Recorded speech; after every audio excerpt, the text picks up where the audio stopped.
Word, Excel, PowerPoint, Photoshop. Hello guys, this is Vikas Shah from kite technical institute. Friends, आज के इस video topics में मैं आपके लिए लेकर आया हूं कि एक स्टूडेंट्स के लैपटॉप में कौन कौन सी सॉफ्टवेयर्स होनी बिल्कुल नेसेसरी है। और अगर मैं बात करूं तो ये उन स्टूडेंट्स के लिए है जो विंडोज ऑपरेटिंग सिस्टम्स को यूज कर रहे हैं। पहला रिकमेंडेशन जो आपके लिए है उन स्टूडेंट्स के लिए जो ये चाह रहे हैं कि आखिर हमारे लैपटॉप में, वो लैपटॉप परचेस करने वक्त वो चाहते हैं कि हमारे सिस्टम्स में कौन कौन सी सॉफ्टवेयर्स होनी चाहिए। तो स्टूडेंट्स के लिए सबसे पहला मैटर कि आप वही लैपटॉप परचेस करो जो विंडोज कॉम्पेटिबल हो, क्योंकि विंडोज एक ऐसी ऑपरेटिंग सिस्टम्स है जो स्पेशली स्टूडेंट्स के लिए डेवलप की गई है। अगर आप न्यू लर्नर हो, आप नई चीजों को सीख रहे हो कंप्यूटर्स में, तो आपके लिए विंडोज ऑपरेटिंग सिस्टम से बेटर फिर कुछ हो ही नहीं सकता है, क्योंकि विंडोज में पहले से ही बहुत ही ज्यादा इनबिल्ट एप्लीकेशंस अवेलेबल है, सिस्टम ड्राइवर्स है, नई नई फीचर्स है, ऐसी रिक्वायरमेंट फीचर्स अवेलेबल है जो आपको टाइम टू टाइम उसकी जरूरत पड़ सकती है। सबसे अच्छी चीज क्या है कि विंडोज में ऑलरेडी एंटीवायरस अवेलेबल है। अगर विंडोज 10 की मैं बात करूं, जो अभी विंडोज 10 का अपडेशन आया हुआ है मार्केट में, तो एक तो पहला मैटर कि विंडोज 10 सबसे बेस्ट ऑपरेटिंग सिस्टम है मेरे पॉइंट ऑफ व्यू से, क्योंकि अगर आप इसको यूज कर रहे हो तो आपको एंटीवायरस बिल्कुल परचेज करने की जरूरत नहीं है, क्योंकि आप इसको अपडेट करो, ये खुद ब खुद डिफेंडर्स के थ्रू आपकी वायरसेस, आपके सिस्टम्स की पूरी वायरसेस को खत्म करता चला जाएगा। तो सबसे पहली जो प्लस पॉइंट्स है। दूसरी बात, इसमें आपका जो वर्क है बहुत ही ज्यादा स्मूथ होता है। और तीसरी बात जो सबसे महत्वपूर्ण बात है कि बहुत सी सॉफ्टवेयर इस पूरी वर्ल्ड में बनाई जाती है, हर सॉफ्टवेयर में कॉम्पेटिबिलिटी सबसे पहले विंडोज को दिया जाता है। तो जितने भी सॉफ्टवेयर है मार्केट में वो सब विंडोज में तो चलना ही है। अदर ओएस ऑपरेटिंग सिस्टम्स की हम बात करें, लिनक्स की, यूनिक्स की, मैक की, तो हो सकता है कि उसमें ना चले सिस्टम्स, उसमें ना चले वो सॉफ्टवेयर, लेकिन विंडोज में तो भाई चलेगा ही। तो इसलिए मैं सबसे ज्यादा रिकमेंडेशन करता हूं विंडोज की। अब बात आती है कि कौन कौन से सॉफ्टवेयर हमारे सिस्टम्स में होना चाहिए। एज ए स्टूडेंट हमारे सिस्टम में कौन से सॉफ्टवेयर होनी चाहिए, तो सबसे पहला माइक्रोसॉफ्ट कंपनी के ही माइक्रोसॉफ्ट ऑफिस पैकेजेस, जिसमें आप 3 पैकेजेस को बिल्कुल इंस्टॉल करवा लो। वो है Windows, Microsoft Word, Microsoft Excel and Microsoft PowerPoint. Word, अगर आप किसी भी तरह का नोट जनरेट कर रहे हो, कोई बुक्स डिजाइन कर रहे हो, कोई फॉर्मेट डिजाइन कर रहे हो, कुछ भी लिख रहे हो, कोई शीट्स तो आप एक्सेल शीट्स उसके लिए बहुत ही ज्यादा बेटर है। बाय द वे, कुछ और भी चीजों को तैयार कर रहे हो, लाइक जो शब्द से रिलेटेड हो, पेजेज से रिलेटेड हो, तो ऐसे चीजों के लिए माइक्रोसॉफ्ट वर्ड से बेटर कुछ हो ही नहीं सकता, क्योंकि वो बहुत ही ज्यादा आसान और इजी सॉफ्टवेयर है, आसानी से आप उसे ऑपरेट कर सकते हो। दूसरा चीज है एक्सेल, माइक्रोसॉफ्ट एक्सेल।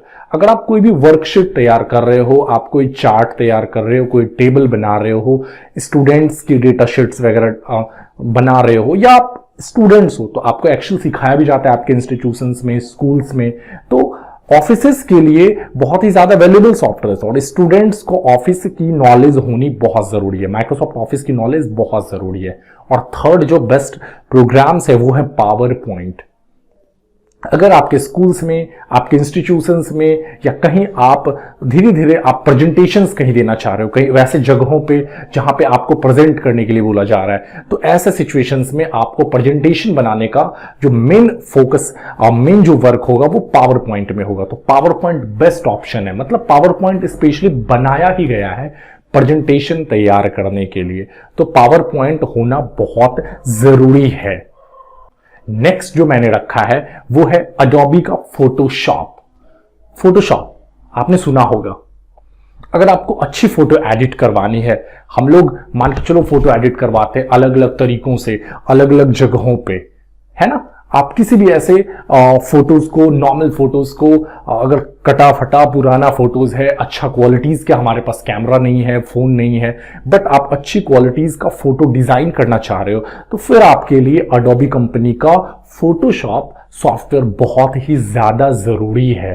प्लस आप छोटी छोटी और भी बहुत सा वर्क कर सकते हो फोटोशॉप में, बैनर्स डिजाइन कर सकते हो, छोटी छोटी आप रखो स्टिकर्स, पोस्टर्स वगैरह डिजाइन कर सकते हो। तो इसके लिए बहुत ही ज्यादा अच्छा ऑप्शन है कि आप फोटोशॉप सॉफ्टवेयर यूज करो अपने सिस्टम्स में।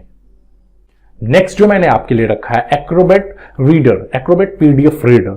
जनरली आप अगर नोट्स वगैरह स्टडी करते हो, एनसीईआरटी वगैरह का नोट्स डाउनलोड करते हो, या ज्यादातर जो नोट्स वगैरह होता है, फॉर्म्स वगैरह होता है, वो सब पीडीएफ फॉर्मेट में होता है।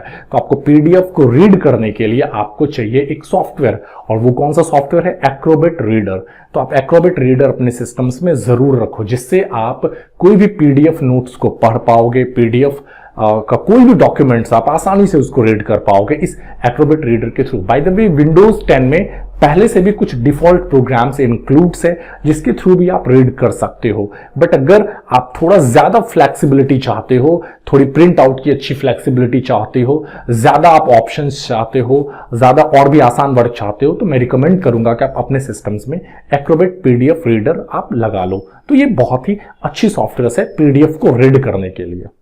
नेक्स्ट जो मैं रिकमेंड करने वाला हूं वो है टर्टल डिक्शनरी। या डिक्शनरी के और भी बहुत से सॉफ्टवेयर आती है, बट टर्टल डिक्शनरी मैंने यूज किया है, और मैं अभी भी देख रहा हूं कि बहुत जगह पे टर्टल डिक्शनरी, क्योंकि ये ऑफलाइन सॉफ्टवेयर है, ऑफलाइन आप इस सॉफ्टवेयर को अगर रखते हो तो आपको किसी भी वर्ड से रिलेटेड कोई प्रॉब्लम्स जनरेट हो रहा है इंग्लिश में, तो आप आसानी से टाइप करके सर्च करके ढूंढ सकते हो। टर्टल डिक्शनरी की और भी बहुत सी वर्जन्स आती है जिसमें हिंदी और इंग्लिश दोनों के लिए ऑप्शन रहता है। अगर हिंदी में कुछ ढूंढना है तो वो भी ऑप्शन मिल जाएगा, इंग्लिश के लिए कुछ ढूंढना है तो वो भी ऑप्शन मिल जाएगा। तो टर्टल डिक्शनरी एक स्टूडेंट्स के लिए बहुत ही ज्यादा नेसेसरी है कि अगर आप इंटरेस्टेड होते हो कि कोई भी वर्ड्स आपको समझ नहीं आ रहा है तो that is better for you, turtle dictionary software. Next जो मैंने आपके लिए रखा है वो है VLC और मीडिया प्लेयर।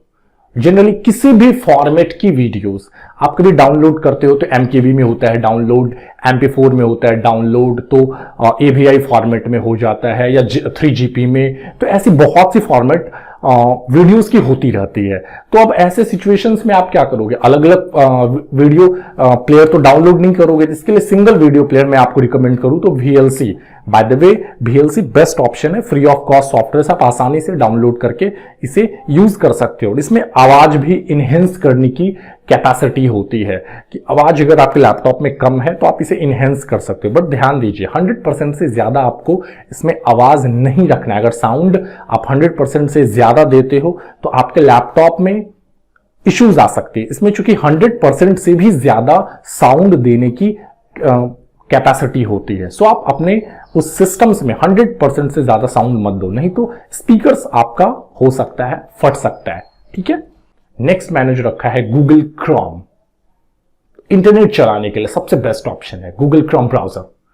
अदरवाइज आप बहुत सा ब्राउजर देखते हो, ऐसे विंडोज की तरफ से इंटरनेट एक्सप्लोरर ब्राउजर्स मिलता है, बट मैं रिकमेंड करूंगा कि आप गूगल क्रोम यूज करो। बहुत ही ज्यादा फास्ट ब्राउजर्स है, अलग अलग प्लगइन्स इसमें अवेलेबल है, जिससे आप अपने सिस्टम्स को और भी ज्यादा कॉम्पिटेबल बना सकते हो, अपने तरीकों से सजा सकते हो, अपने हिसाब से इंटरनेट के ब्राउजर्स को यूज कर सकते हो। तो ये सबसे बेटर ब्राउजर है गूगल क्रोम। मैं रिकमेंड करूंगा कि आप गूगल क्रोम यूज करो, बेस्ट ऑप्शन है एक यूजर्स के लिए, एक स्टूडेंट्स के लिए भी, और लगभग सबके लिए ये ब्राउजर्स बहुत ही ज्यादा बेटर है। नेक्स्ट पे मैंने रखा है 7zip।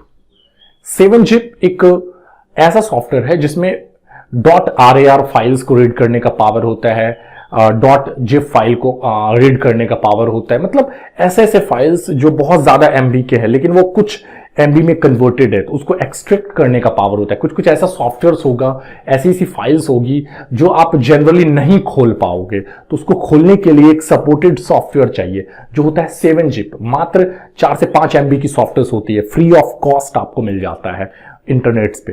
तो आप इंटरनेट पे जाओ और फ्री ऑफ कॉस्ट आपको ये सॉफ्टवेयर मिल जाएगा, तो आप आसानी से डाउनलोड करके इसको यूज कर सकते हो लाइफ टाइम। नेक्स्ट जो मैंने आपके लिए रखा है वो है notepad plus plus. Notepad plus plus एक ऐसा सॉफ्टवेयर है जिसको हम लोग हेक्स एडिटर प्रोग्राम भी बोलते हैं। अगर आप न्यूली कुछ प्रोग्रामिंग सीख रहे हो, कुछ प्रोग्रामिंग डेवलप करने के लिए सीख रहे हो, तो आपके लिए ये बहुत ही ज्यादा बेटर सॉफ्टवेयर है। आप सॉफ्टवेयर में अगर थोड़ी बहुत एडिटिंग करना चाह रहे हो, आप प्रोग्रामिंग कोड में कुछ एडिटिंग करना चाह रहे हो, तो आपके लिए नोटपैड प्लस प्लस सबसे बेस्ट हेक्स एडिटर प्रोग्राम्स है।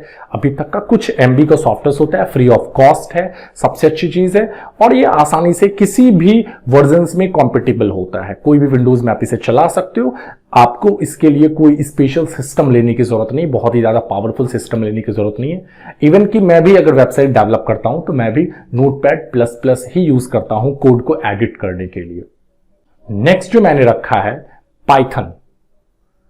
अब आप एक स्टूडेंट्स हो तो आप अपनी स्किल्स को इंक्रीज करना चाह रहे हो, आप एक अच्छी प्रोग्रामिंग, एक स्टूडेंट्स को थोड़ी बहुत प्रोग्रामिंग की नॉलेज होनी बहुत जरूरी है। अगर आपको एक प्रोग्रामिंग की बेसिक्स नॉलेज भी नहीं है स्टूडेंट लाइफ में, तो आगे आप अच्छे कोर्सेज के लिए आपको सोचना पड़ेगा, फिर उस समय सीखना पड़ेगा।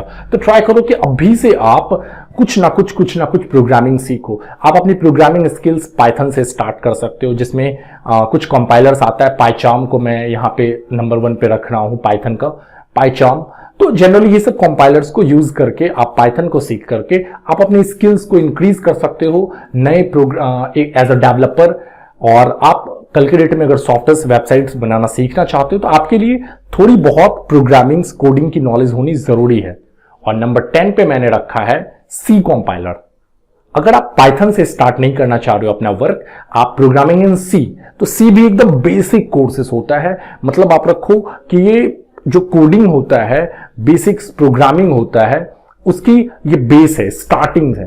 तो सी प्रोग्रामिंग की नॉलेज होनी जरूरी है, जिसमें सी कंपाइलर में आप Turbo C plus plus use कर सकते हो, Dev C plus plus use कर सकते हो। ऐसी बहुत सी कोड ब्लॉक्स वगैरह है, तो ऐसी बहुत सी कंपाइलर है। बट नॉर्मली स्टार्टअप जो होता है लोगों का, वो होता है टर्बो सी प्लस प्लस से आपको बुक्स वगैरह में मिल जाएगा, या देव सी प्लस प्लस या कोड ब्लॉक्स, इस पे भी आप वर्क कर सकते हो। तो जनरली इतना सॉफ्टवेयर जो है आपके एक सिस्टम्स में होनी चाहिए।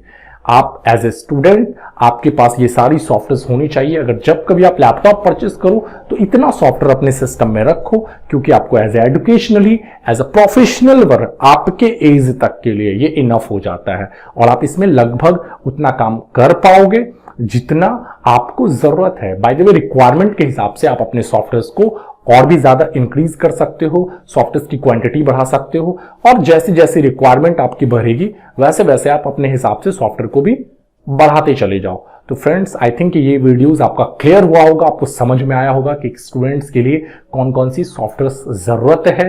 अगर आपको कोई और टॉपिक से रिलेटेड वीडियोस चाहिए तो प्लीज आप मुझे कमेंट सेक्शन में लिखो। बिल्कुल मैं ट्राई करूंगा कि और भी नए नए टॉपिक्स को आपके सामने लेकर आऊं।